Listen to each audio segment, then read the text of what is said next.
Hello friends, तो कैसे हैं आप लोग। आई होप सब अच्छे होंगे। एक गुड न्यूज़ आप लोग के लिए आ ही चुकी है। आप लोग को पता चल चुका होगा कि एनटीपीसी ग्रुप डी का एग्ज़ाम डेट आ चुका है। आपका एनटीपीसी का जो एग्ज़ाम है वो 28 दिसंबर से शुरू है, जो कि मार्च तक आपका चलने वाली है।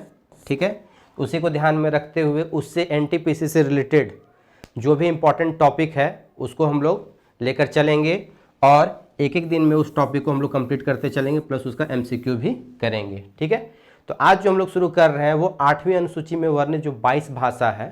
ठीक है, आप लोग हमेशा पढ़े होंगे कि संविधान में जो अनुसूची है वो 12 है। 12 में जो 8वीं अनुसूची है उसमें 22 भाषा है। ठीक है, तो सिर्फ इतना पढ़कर ही हम लोग छोड़ देते हैं। ठीक है, कि 8वीं अनुसूची में 22 भाषा है, लेकिन एग्जाम में अगर पूछ दे कि निम्न में से कौन सी भाषा 8वीं अनुसूची में वर्णित है तो वो हमेशा आपका छूट जाता है। ठीक है, लेकिन आज के बाद वो आपका नहीं छूटने वाला, क्योंकि वो टोटल 22 के 22 भाषा आपको याद होंगे।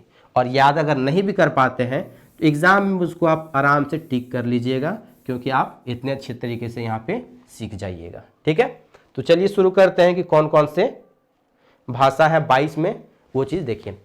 जब 8वीं अनुसूची बनी थी उस समय 14 भाषा थी। ठीक है, कितनी भाषा थी? 14। बाद में फिर आपके 15वीं जुड़ी, फिर 3, उसके बाद फिर और 4 जुड़े हैं। ठीक है, तो उस तरीके से आप यहाँ पे देखते चलिए। पहला देखिए, यहाँ पे मेन हम लोग देखेंगे भाषा, लिपि और वो किस राज्य से संबंधित है उस चीज़ को हम लोग देखते हुए चलते हैं। ठीक है, तो ध्यान दीजिएगा, सबसे पहले जो भाषा है आपकी वो है असमी। ठीक है, कौन सी है? असमी। असमी की जो लिपि है वो असमी ही है और ये असम में बोली जाती है। बंगाली, बंगाली लिपि और ये पश्चिम बंगाल में। गुजराती लिपि, गुजराती गुजरात में। ठीक है, हिंदी, ये आपको याद रखना है। ठीक है, हिंदी की जो लिपि है वो देवनागरी और लगभग ये पूरे भारत में ही बोली जाती है। ठीक है, उसके बाद कन्नड़, ये भी आपको याद रखना है, इंपॉर्टेंट। कन्नड़ की लिपि कन्नड़। कन्फ्यूज़न होता है कि कन्नड़ केरल, कर्नाटक, तमिलनाडु उधर का ही ज़्यादा कन्फ्यूज़न होता है, तो यहाँ पे आपको ध्यान रखना है कि कन्नड़ जो है वो कर्नाटक में। ठीक है, उसके बाद 6ठा नंबर में कश्मीरी। कश्मीरी की लिपि कन्फ्यूज़न होता है अक्सर स्टूडेंट्स को कि कौन सी लिपि होती है, तो कश्मीरी जो भाषा है जो कि आपकी 8वीं अनुसूची में वर्णित है, इसकी लिपि पार्सियन होती है, या पारसिया बोलिए या फारसी बोलिए, जो भी बोलना है आपको। तो इसकी जो भाषा लिपि होती है वो पार्सियन लिखा जाता है। ठीक है,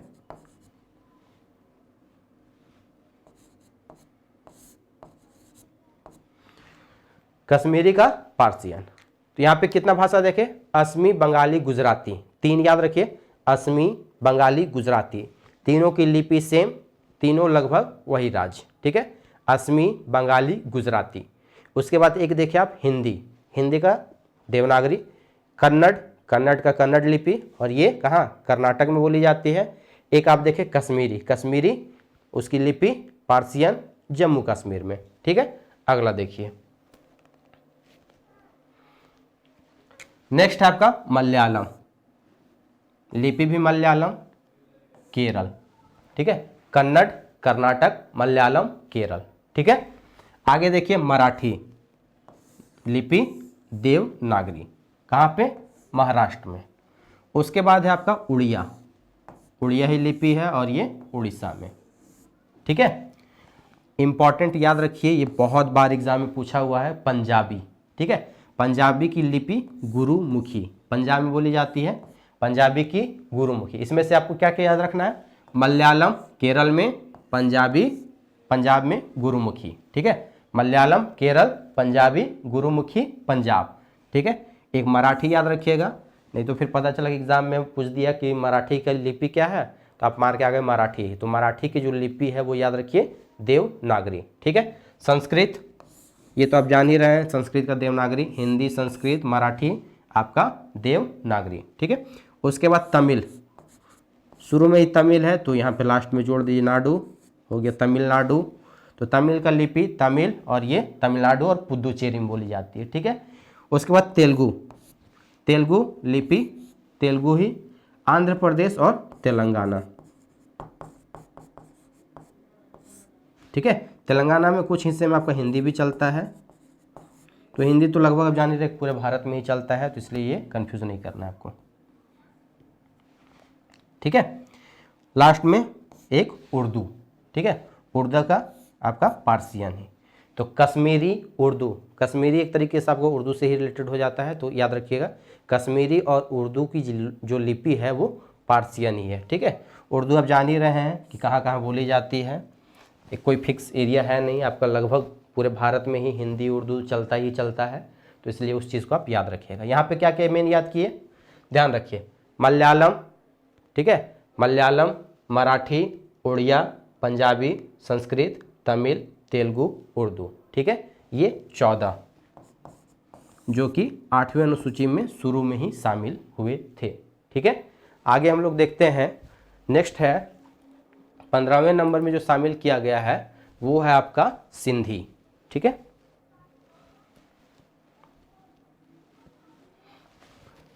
ठीक है, 15 नंबर में जो शामिल किया गया है वो है आपका सिंधी भाषा। इसकी जो लिपि है वो देवनागरी और अरबी, ठीक है। यहाँ पे याद रखिएगा कि इसके दो लिपि चलती है, ठीक है, एक देवनागरी भी है और अरबी भी है सिंधी भाषा की, ठीक है। और ये जो आपको बोला जाता है सिंधी भाषा, गुजरात, राजस्थान और महाराष्ट्र 3 राज्यों में, ठीक है, गुजरात, राजस्थान और महाराष्ट्र में कौन सी भाषा, सिंधी, और सिंधी की जो लिपि है वो देवनागरी और अरबी, ठीक है। 15वें नंबर में शामिल किया गया है ये। मतलब कहने का मतलब अगर एग्जाम में पूछ दे कि 8वीं अनुसूची में संविधान संशोधन के द्वारा जोड़ी गई पहली भाषा कौन सी है, तो वो है आपकी सिंधी भाषा, ठीक है।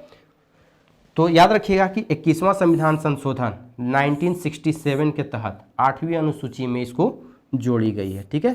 कब, 21वां संविधान संशोधन अधिनियम 1967 के तहत सिंधी को 15वें भाषा के रूप में जोड़ी गई है हमारे संविधान में, ठीक है। उसके बाद एक साथ 3 भाषा जोड़ी गई थी, ठीक है। 3 भाषा कब जोड़ी गई, ये देखिए, 71वां संविधान संशोधन अधिनियम 1992 के तहत 3 भाषा जोड़ी गई थी, ठीक है। कौन, कोंकणी की लिपि देवनागरी, ठीक है।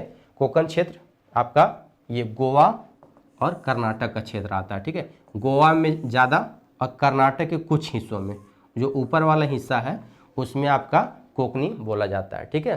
तो कोंकणी आपका लिपि देवनागरी गोवा और कर्नाटक के कुछ हिस्सों में, ठीक है। उसके बाद आपका मणिपुरी, ये आप ध्यान में रखिएगा, लिपि कन्फ्यूज़न वाले जो है उसको ज़्यादा ध्यान में रखना है। मणिपुरी की जो लिपि है वो बंगाली है, ठीक है। मणिपुरी की जो लिपि है क्या है, वो बंगाली है, और नाम से जान रहे हैं लैंग्वेज है तो ये मणिपुर की, ठीक है। उसके बाद नेपाली, अब नेपाली दिखते ही आपके दिमाग में अगर नेपाली है तो नेपाल में बोला जाता होगा, लेकिन नहीं, इंडिया में भी नेपाली आपकी बोली जाती है और इसकी लिपि जो होती है वो देवनागरी है, ठीक है। और कहाँ पे, तो सिक्किम में ज़्यादातर, क्योंकि आप देख रहे हैं अगर आप मैप देखे होंगे तो मान लीजिए कि ये अगर नेपाल है तो उसी के जस्ट बगल में आपका यहाँ पे आपका सिक्किम स्थित है, ठीक है। तो याद रखिएगा यहाँ पे, तो नेपाली आपका सिक्किम और थोड़ा सा पश्चिम बंगाल, ठीक है, जो दार्जिलिंग साइड वाला जो इलाका है ऊपर में एकदम कोना में, ठीक है। तो दार्जिलिंग तरफ के जो एरिया है वहाँ पे आपका नेपाली चलता है। तो सिक्किम में और पश्चिम बंगाल के कुछ हिस्सों में आपका नेपाली भाषा चलती है, ठीक है। तो यहाँ पे ध्यान रखिएगा, देवनागरी देवनागरी देवनागरी से आप कौन कौन देखें, हिंदी, संस्कृत, मराठी, उसके बाद नेपाली और एक कोंकणी, ठीक है। अभी तक आप 5 भाषा देख चुके हैं, कौन कौन, हिंदी, संस्कृत, मराठी, ठीक है, उसके बाद आप कोंकणी और एक नेपाली, ठीक है। ये 5 में आप देवनागरी देख चुके हैं अभी तक। आगे देखते हैं, इसके बाद जो है एक साथ 4 भाषाओं को शामिल किया गया था, ठीक है। अभी तक आप कितना देख लिए यहाँ पे, 14 और 4 18 भाषा, 4 भाषा एक साथ और शामिल किए गए थे, ठीक है। एग्ज़ाम में अक्सर पूछ देते हैं कि 2003 में संविधान संशोधन के द्वारा कितने भाषाओं को भारतीय संविधान में शामिल किया गया और वो कौन कौन है, ठीक है। तो याद रखिएगा कि 92वां संविधान संशोधन 92 संविधान संशोधन अधिनियम 2003 के तहत 8वीं अनुसूची में 4 भाषाओं को शामिल किया गया था। कौन कौन, याद रखिएगा, बोडो, डोंगरी, मैथिली और एक संथाली। बोडो, डोंगरी, मैथिली और संथाली। ठीक है, 5 भाषा आप देख चुके हैं जिसकी की भाषा की लिपि देवनागरी थी। उसके अलावा 3 और यहाँ जो है, ठीक है, बोडो का, डोंगरी का और मैथिली का। बोडो, डोंगरी, मैथिली की भाषा देवनागरी, मतलब 5 और 3, 8 भाषा ऐसे भारतीय अनुसूची में जो शामिल है 8वीं अनुसूची में भाषा, उसमें 8 भाषा ऐसे हैं जिनकी लिपि देवनागरी है। ठीक है, उसके बाद आपका एक आता है संथाली।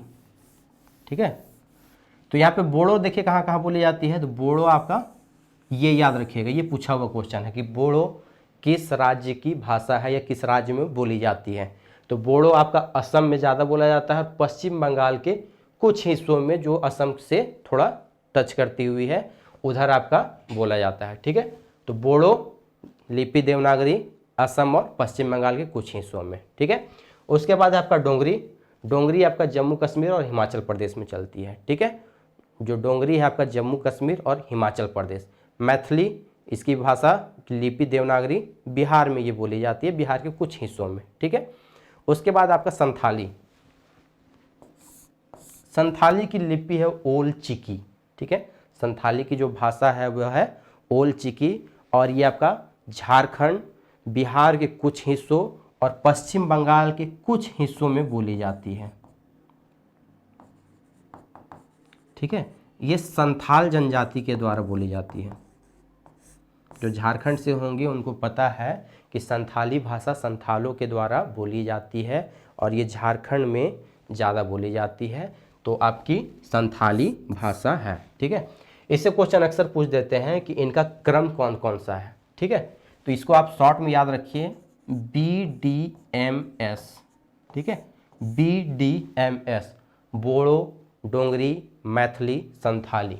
बोडो, डोंगरी, मैथिली, संथाली, ये 4 भाषा जो है आपके लास्ट में शामिल किए गए हैं 2003 में।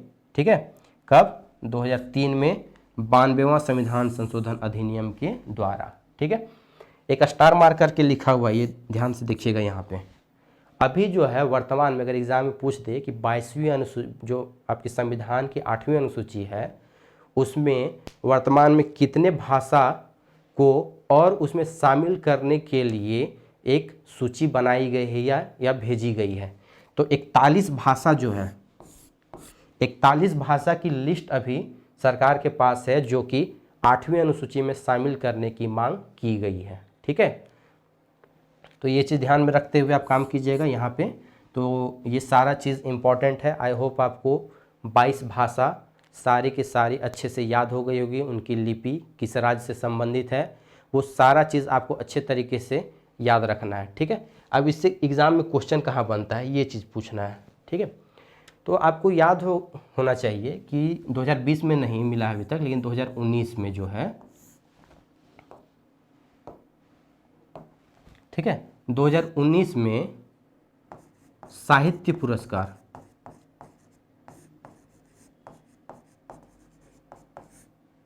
ठीक है, साहित्य पुरस्कार जो है वो 24 भाषा में दी जाती है।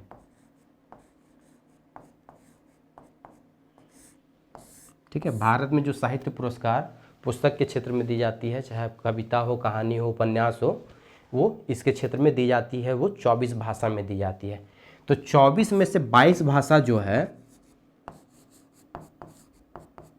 वो 8वीं अनुसूची में जो वर्णित है, ठीक है, 8वीं अनुसूची में वर्णित है उसी में से है 22 भाषा। तो आपको कमेंट करके बताना है कि वो 2 भाषा कौन सी है जिसमें हम मतलब साहित्य पुरस्कार दी जाती है।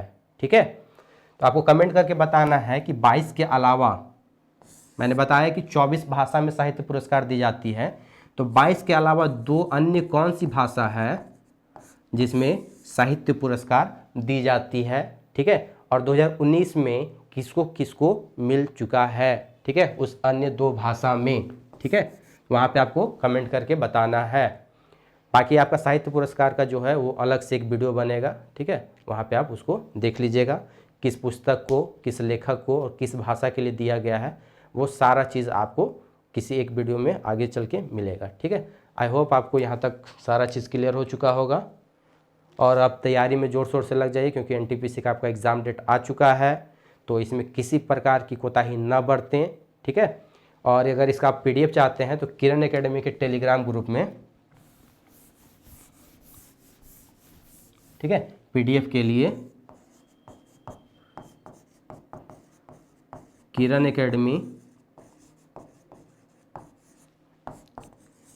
के टेलीग्राम ग्रुप में इसका पीडीएफ आपको मिल जाएगा, ठीक है। तो वहाँ से आप इसको डाउनलोड कर सकते हैं, तब तक आप उसको ज्वाइन कर लीजिए। तब तक अपना ख्याल रखिए, अच्छे से रहिए और मन लगा के पढ़ाई कीजिए, ठीक है, ताकि आपको सिलेक्शन 100% कन्फर्म हो जाए, ठीक है। तब तक अपना ख्याल रखिए। Bye bye, take care.